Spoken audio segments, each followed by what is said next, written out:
Pessoal, tudo bem?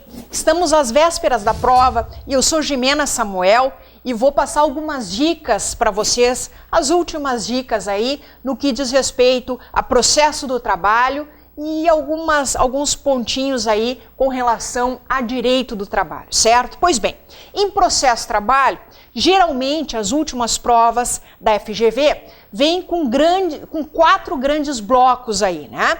Quais os grandes 4 blocos, Jimena? Nós temos competência da Justiça do Trabalho, nós temos também alguma questão envolvendo os ritos ou procedimentos, seja lá o ordinário e o sumaríssimo. Nós temos também questão envolvendo os recursos trabalhistas e, por fim, nós teríamos, então, o último bloco, que seria sobre execução trabalhista, né? Então, pontualmente, o grosso da prova de questões de processo de trabalho vem com relação a esses 4 institutos, certo? E eu vou relembrar algumas coisas com vocês.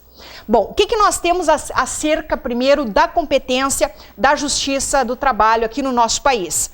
Fundamentalmente, o artigo 114 da Constituição, né? Então, lá o 114 da Constituição Federal, nós vamos ver, como nós vimos em sala de aula, né? Um artigo que é composto com 9 incisos, onde nós vamos encontrar algumas pessoas e algumas matérias que serão da competência da Justiça Laboral, dirimirem possíveis conflitos, né? Então, eu chamaria a atenção de vocês lá que aquelas ações que envolvem lá os chamados servidores públicos, tão somente os seletistas terão os seus conflitos apreciados na Justiça do Trabalho, os estatutários não, então servidores públicos se seletistas, Justiça do Trabalho, certo? Servidores públicos se municipal e estadual, Justiça Estadual. Se servidor público federal, compete à Justiça Federal, tá? Pois bem, ainda chamaria a atenção de vocês que as ações que envolvem lá, que decorrem das relações de trabalho, né? Então nós temos relações de trabalho, a nossa clássica também relação de emprego, e nós teríamos também, né, com relação às ações de indenização, em que se busca uma indenização, seja por dano moral ou extra patrimonial, dano moral ou então dano patrimonial, será da apreciação da Justiça do Trabalho, desde que decorrentes aí de relação de emprego, relação de trabalho e também de acidente de trabalho, certo? Pois bem, isso que eu estou relembrando com vocês está lá nos incisos do artigo 114. Pois bem, nós teríamos também, pessoal, qualquer conflito que envolva os sindicatos no nosso país, né? Lá no inciso 2º e no inciso 3º do próprio artigo 114, nós temos lá as ações que envolvem lá o exercício do direito de greve, competirá a Justiça do Trabalho, e as demais ações que envolvam aí os sindicatos. Qualquer conflito entre sindicatos e empregados, sindicato versus sindicato e sindicatos versus empregadores, certo? Pois bem, discussões que envolvem, por exemplo, a cobrança indevida das contribuições sindicais, o conflito estabelecido compete à Justiça do Trabalho, certo? Pois bem, chama atenção ainda no artigo 114 o conflito que se estabelece com os auditores fiscais do trabalho, com os sujeitos empregadores, né?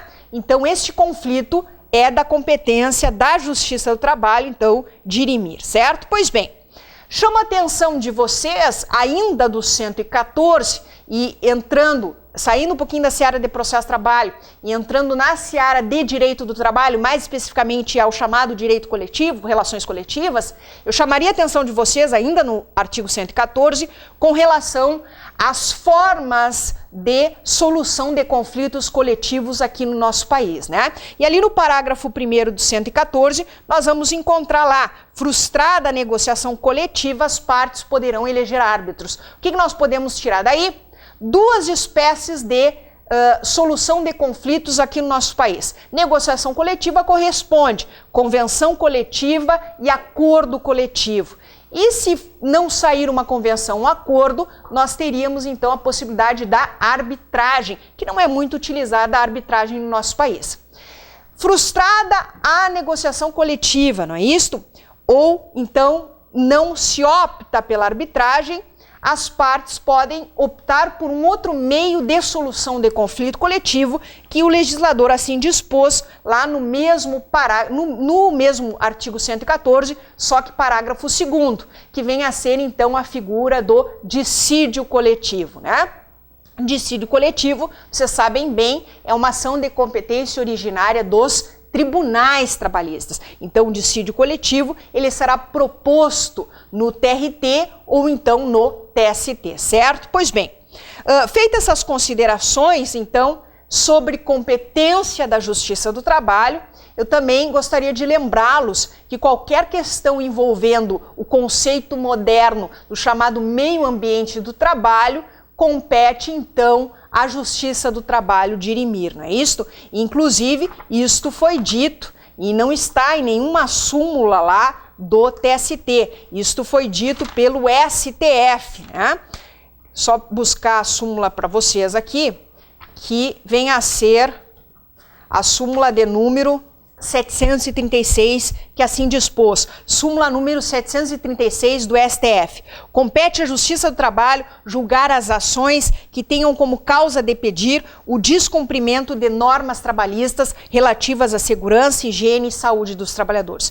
É aquele conceito mais moderno que nós encontramos acerca do meio ambiente do trabalho, certo? Questões que envolvam, então, o meio ambiente do trabalho corresponde, conforme o STF, súmula 736, será então da competência da Justiça do Trabalho, certo? Pois bem, feitas essas considerações, então, superada a competência, as últimas dicas para lembrá-los aí, nós vamos agora passar à questão dos ritos ou procedimentos, né? Algumas questões que eu gostaria de lembrar a vocês. Nós temos basicamente, então, 2 ritos ou procedimentos na fase de conhecimento do processo de trabalho.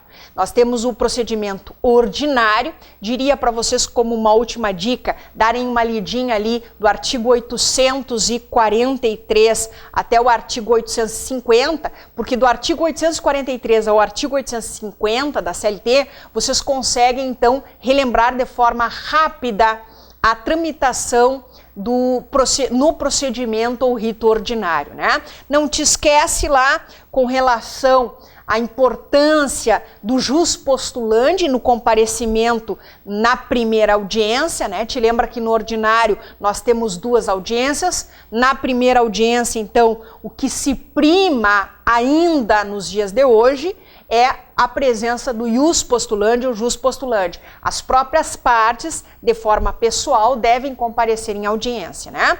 Não te esquece que há possibilidade, estou só relembrando a vocês o artigo 843 da CLT, lá no parágrafo 1º e no parágrafo 2º do mesmo artigo, é possível, sim, se fazer representar ou substituir por outras pessoas, né? No caso do empregador, então, o gerente é o preposto, desde que tenha conhecimento dos fatos do conflito e que necessariamente seja empregado da empresa. Não te esquece que, se não me falha a memória, numa das últimas provas, ou se na última ou penúltima, foi exigido uma questão que bastaria o preposto ter conhecimento dos fatos. Porque qual era o detalhe? A empresa era uma microempresa ou uma empresa de pequeno porte, né? E a Lei Complementar 123 de 2006 estabeleceu no seu artigo 54, intitulado do acesso à justiça, né, do trabalho, de que poderia então um gerente, um terceiro, um preposto, um terceiro qualquer atuando como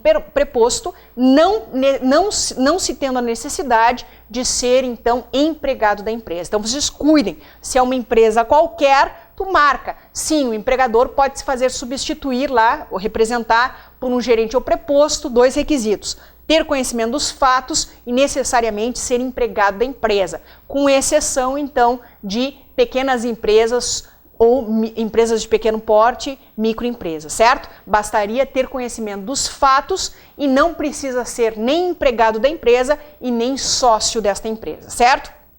Pois bem, Ainda com relação à representação a presença, melhor, das partes em audiência, nós teríamos os efeitos pelo não comparecimento das partes, efeitos clássicos, vocês estão cansados de saber, que está lá no artigo 844 da CLT. Se o reclamante não comparece, arquiva-se o feito, né? Se a empresa reclamada não comparece, então nós temos a revelia e a confissão ficta. Pois bem, diferentemente, os efeitos se o comparecimento não se der na segunda audiência. E aí quem dispôs sobre isso, o não comparecimento das partes na segunda audiência, vem a ser as súmulas 9 e 74 do TST. A súmula 9 do TST diz, olha, se o empregado reclamante deixar de comparecer na segunda audiência, não se arquiva o feito. E aí nós temos a súmula 74 do TST no seu item primeiro, que diz, aplica-se à parte a confissão ficta, né? Por que confissão ficta? Porque na segunda audiência nós temos ali a produção de todos os meios de prova e aí nós teríamos como meio de prova, então, o que a CLT chamou de interrogatório de litigantes, o que nós conhecemos como depoimento, tomada de depoimento das partes, certo? Pois bem, feitas essas considerações, relembrar ali acerca do ônus de prova, artigo 818 da CLT, de forma singela, disse quem alega deve provar, e aí nós importamos o Código de Processo Civil para poder fazer a chamada distribuição do ônus de prova, né? Ao autor cabe a prova de fato constitutivo do seu direito, né? E já então para o réu, que para nós seria empresa reclamada, caberia então fazer prova de fatos impeditivos, modificativos ou extintivos do direito do autor, então, que ele está tentando constituir nas suas postulações, certo? Pois bem, feitas essas considerações, relembraria ainda o artigo 790-A da CLT com relação àqueles sujeitos, ou melhor, entes, que estão isentos no pagamento de custas processuais. Aquele que for beneficiário de justiça gratuita, bem como a União, os estados, o Distrito Federal e os municípios e respectivas autarquias e fundações públicas, federais, estaduais ou municipais que não explorem atividade econômica, certo? Feita esta consideração acerca das custas, passamos então ali para a questão. Não se esqueçam que no rito ou procedimento ordinário, tu tens um número de testemunhas até 3 para cada parte, podendo ser elevado se for a ação de inquérito judicial ou inquérito para apuração de falta grave, certo? Diferentemente no sumaríssimo, que vocês bem sabem, relembrando que o número de testemunhas é até 2 para cada parte, certo? 3 no ordinário, elevando-se a 6 no inquérito judicial para apuração de falta grave e no rito ou procedimento sumaríssimo até 2 testemunhas para cada parte. Não se esqueçam que na fase de conhecimento do processo de trabalho que se desenvolve no procedimento ordinário, nós temos 2 momentos em que o juiz, o magistrado, ele então irá propor a conciliação, né? Nós teremos 2 momentos. Lá na primeira audiência, em que é aberta a sessão, aberta a audiência, ele vai propor a conciliação. E depois, se ela não restar uma conciliação, não sair a conciliação, né, restar frustrada, existe um outro momento, um segundo momento no ordinário, que é pós-razões finais. Então o juiz promoverá a conciliação, né? E não sendo possível, então, logo a seguir nós teríamos a sentença que a CLT fala no artigo 850 e que, na verdade, ali, em regra, pelo menos na prática, se encerra se dispondo de uma data posterior para a publicação da sentença, certo? Pois bem, diferentemente do rito ou procedimento sumaríssimo, que lá foi dito que será promovida a conciliação, não se falou em números de conciliação e não se falou num momento exato. Lá o legislador disse em qualquer fase da audiência, certo? Então, só para relembrarmos com relação ao rito ou procedimento sumaríssimo. Então, aquilo que eu disse a vocês, dá uma última olhadela do ordinário, do artigo 843 ao artigo 850, né? E com relação ao sumaríssimo, deem uma última olhadela do artigo 852-A até o artigo 852-I.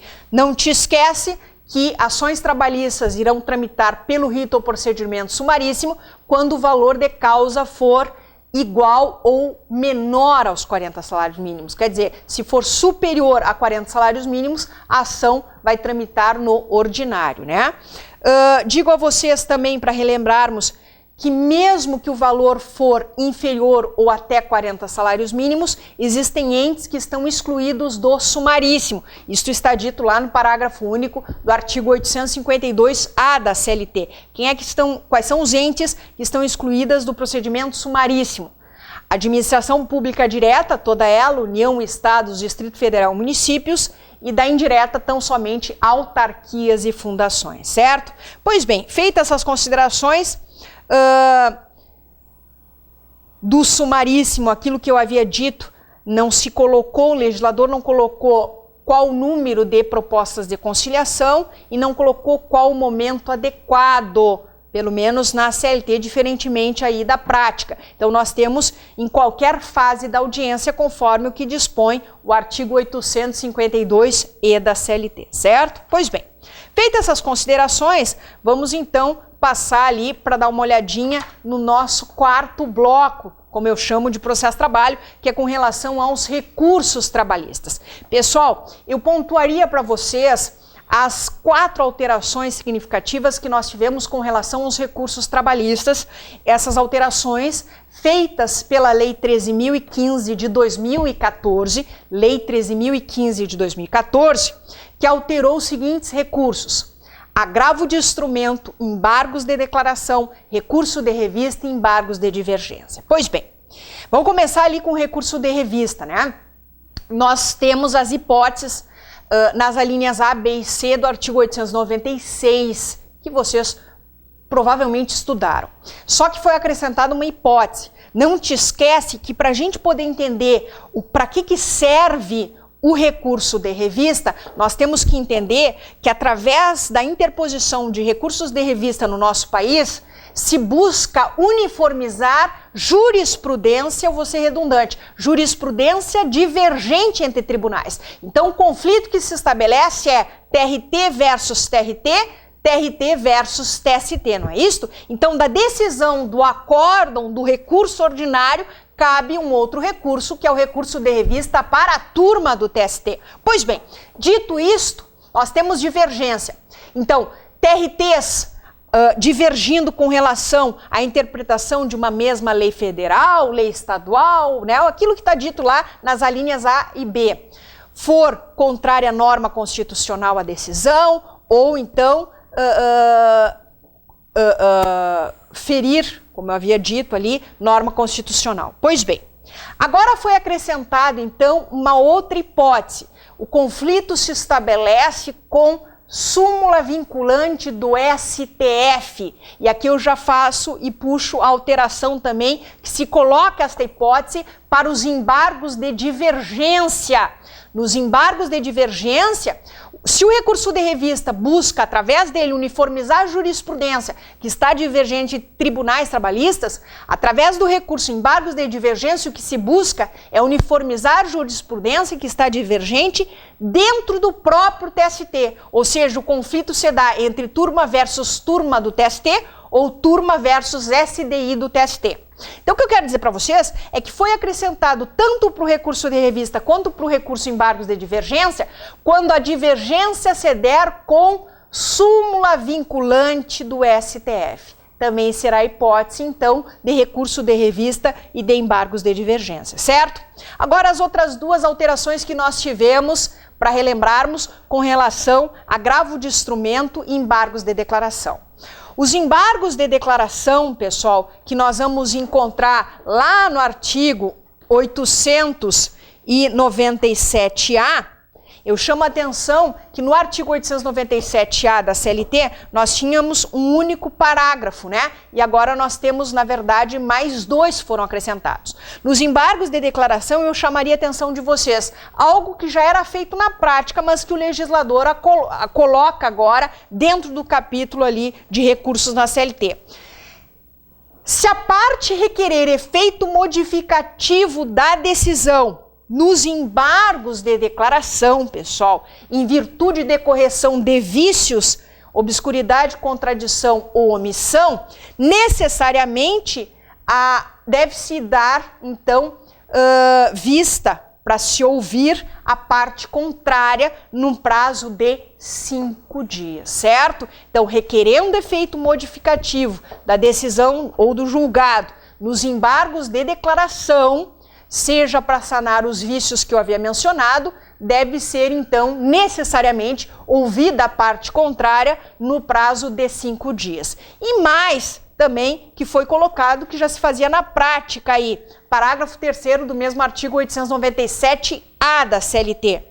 Qual é o efeito quando da interposição dos embargos de declaração? Interrompem ou suspendem? Os embargos de declaração interrompem o prazo para interposição de outros recursos, né? Interrompem e não suspendem. Interrompem, quer dizer que da decisão dos embargos de declaração, nós vamos ter não a retomada do prazo do recurso principal, nós vamos ter o reinício, ou melhor, o início da contagem do prazo do 0. Interrompem, então, como efeito aí, certo?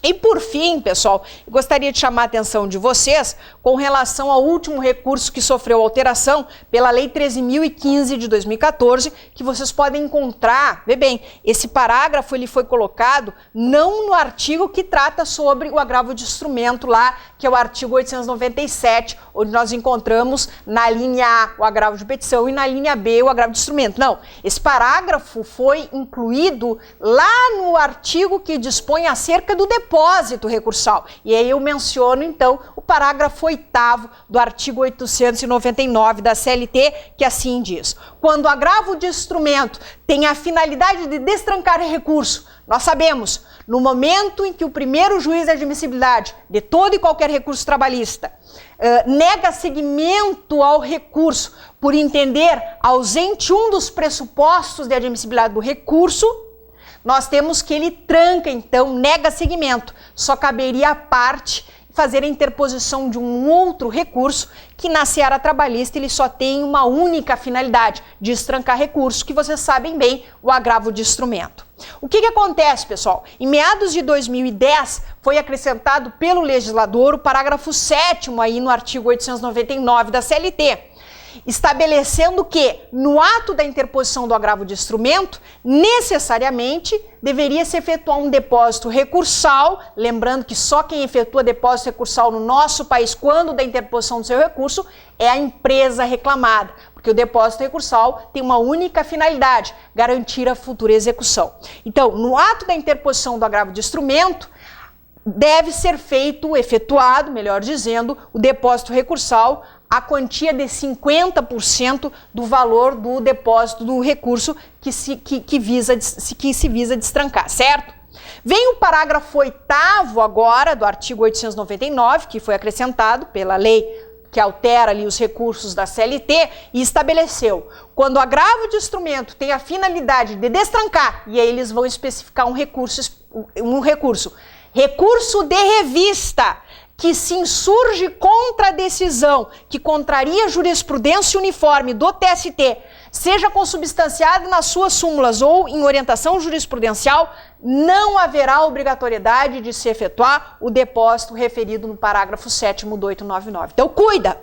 Agravo de instrumento sempre. Empresa reclamada, no ato da interposição, deve efetuar a razão de 50% a título de depósito recursal. Se for agravo de instrumento com finalidade de destrancar um recurso específico, qual, Jimena? Recurso de revista. Em todas as hipóteses, não. Recurso de revista que se insurge contra a súmula OJ do TST, não há necessidade de se efetuar o depósito recursal, certo? Ele sairia, entre aspas, gratuito para a empresa no que diz respeito à não efetuação de depósito recursal, certo? Feitas essas considerações, o último ponto que eu queria relembrá-los acerca de processo de trabalho seria com relação à execução trabalhista, né? Execução trabalhista, questões bem clássicas, chama atenção, né? Quem é que tem legitimidade ativa para propor, ou melhor, promover ali a execução, né? E aí eu chamo a atenção de vocês com relação lá o artigo que nós temos, a chamada legitimidade ativa, né? Nós temos lá artigo 878 da CLT, a execução poderá ser promovida por qualquer interessado, né? Não se esqueçam disso, ou ex officio, de ofício pelo próprio juiz, certo? Pois bem, chamo a atenção de vocês com relação à existência dos chamados títulos executivos judiciais e extrajudiciais, lá do artigo 876 da CLT, decisões passadas em julgado ou das quais não tenha havido recurso com efeito suspensivo, sentença trabalhista transitada em julgado, é título executivo judicial por excelência. Quando o legislador menciona no mesmo artigo 876 da CLT, os acordos quando não cumpridos, são aqueles acordos judiciais que não foram cumpridos, que é, na verdade, esse acordo judicial é quando o juiz do trabalho, lá na fase de conhecimento, faz a homologação da conciliação. Aquela conciliação homologada, não é? Torna-se, então, um acordo judicial que, se não for cumprido, torna-se, então, um título executivo judicial. E para ilustrar os títulos executivos extrajudiciais, na parte final do mesmo artigo 876 da CLT, os termos de conciliação firmados perante as CCPs, Comissões de Conciliação Prévia, e também nós teríamos lá os termos de ajuste de conduta que são firmados perante o Ministério Público do Trabalho, certo? Chamando a atenção para dois prazos na tramitação da execução trabalhista. O primeiro prazo seria com relação lá o parágrafo 2º do artigo 879, né? Te lembra que elaborada a conta e tornada líquida, parágrafo 2º do 879 da CLT, o juiz poderá abrir às partes um prazo sucessivo. Então, o juiz pode ou não, é uma faculdade conferida ao juiz. E aí o prazo é sucessivo, conforme ali, de 10 dias para as partes, para que elas possam fazer uma impugnação fundamentada com indicação dos itens e valores objeto de discordância, certo? Sob pena de... Então, aqui eu chamo a atenção, se, então, nós tivermos a abertura do prazo, no parágrafo 2º do 879 da CLT, o prazo, então, de manifestação das partes será um prazo sucessivo de 10 dias. Um outro prazo que eu chamo a atenção de vocês é com relação ao prazo estabelecido no artigo 884 da CLT. Garantida a execução ou penhorados os bens, terá o executado, então, 5 dias para apresentar os embargos, obviamente embargos da execução ou do executado, cabendo igual prazo ao exequente para impugnar, então, estes embargos, certo? E a última dica que para relembrar vocês, eu trago com relação à questão da impenhorabilidade do bem de família, né? Nós tínhamos que o bem de família, considerado imóvel residencial da família, ele era impenhorável. Nós tínhamos uma exceção a isto quando envolvesse lides trabalhistas envolvendo vínculo doméstico, né? Nessa situação, pela lei da impenhorabilidade, que é a lei 8.009, haveria a possibilidade, seria uma exceção, de penhorar o bem de família, certo? Pois bem, acontece que a nova lei dos empregados domésticos, que é a lei complementar 150, acabou revogando esse dispositivo na lei da impenhorabilidade do bem de família. Então, quero dizer que, se cair questão para vocês com relação à execução, com relação a penhorar ou não um bem de família, vocês cuidem se envolve um conflito envolvendo lá o empregado, uma relação empregatícia doméstica, porque como foi revogado esse dispositivo que era a exceção, que daria sim para penhorar o bem de família, então como revogado passa o dispositivo, passa então a se entender que o bem residencial da família, envolvendo o vínculo empregatício doméstico, passaria a também ser impenhorável. impenhorável, certo, pessoal? Impenhorável, não é mais possível se penhorar, tá? Porque foi revogado o dispositivo que era mencionado pela nova lei dos domésticos, lei complementar 150, certo? Já como então encerramos ali as últimas dicas de processo-trabalho, eu gostaria de pontuar algumas dicas, então já aproveitando que eu toquei acerca da relação de emprego do doméstico e que passa então ao bem de família, passa a ser impenhorável também, né? Eu já vou então entrar na seara de direito do trabalho para relembrar algumas coisas com vocês, né?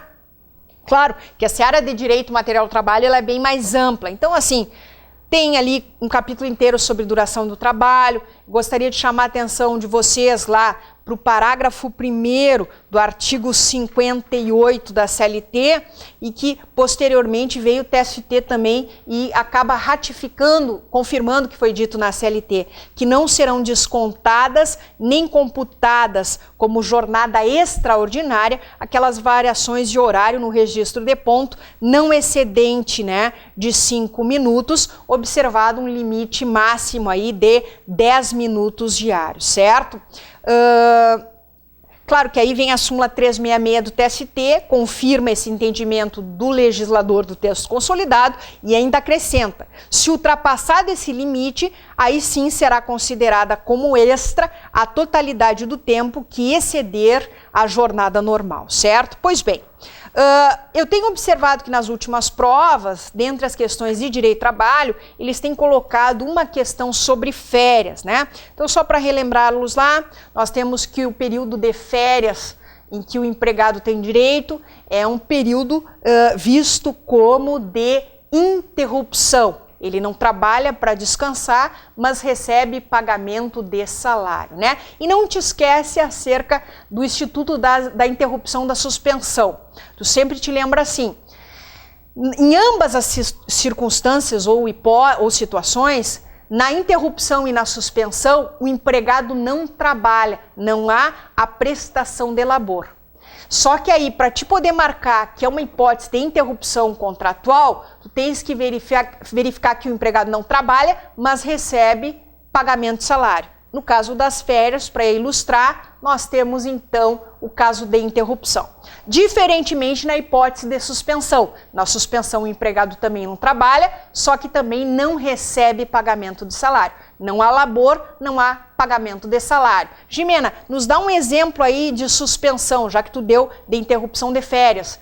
De suspensão nós teríamos ali, por exemplo, a questão da suspensão disciplinar, que é uma punição, né, que o empregador, então, dá ao seu empregado. Nós teríamos também a hipótese de aposentadoria por invalidez, que também seria hipótese de suspensão, certo? Pois bem, sobre férias, então, eu destacaria ainda, com relação às férias, o artigo 135, que a concessão das férias será participada por escrito ao empregado com uma antecedência de, no mínimo, 30 dias, certo? Então, assim, chamo a atenção de vocês para que dessem, quem sabe, uma olhadinha ali no artigo 134 da CLT, que fala acerca do período concessivo de férias. Porque lá no artigo 130 da CLT, tens o chamado período aquisitivo. Após 12 meses de labor, né, o empregado terá direito às férias. Então, tu tens os primeiros 12 meses, o período aquisitivo. Para os 12 meses subsequentes, o chamado período concessivo, onde ele vai poder fruir ou gozar as suas férias, certo? Bom, feitas essas considerações, eu chamaria também a atenção com relação à nova lei dos domésticos, que é a lei complementar 150, e já aproveitando fazer um link com as famosas faltas graves da CLT ali que envolve os empregados urbanos, né? Se no 482 da CLT tu encontra as faltas graves cometidas pelos empregados, no artigo 483 da CLT tu encontra as faltas graves cometidas pelos empregadores. Não te esquece, se o empregado comete falta grave, ele é despedido por justa causa. Se o empregador, por sua vez, cometer uma daquelas faltas graves lá do artigo 483, então nós teremos a espécie de ruptura contratual sob a nominação de despedida indireta ou rescisão indireta.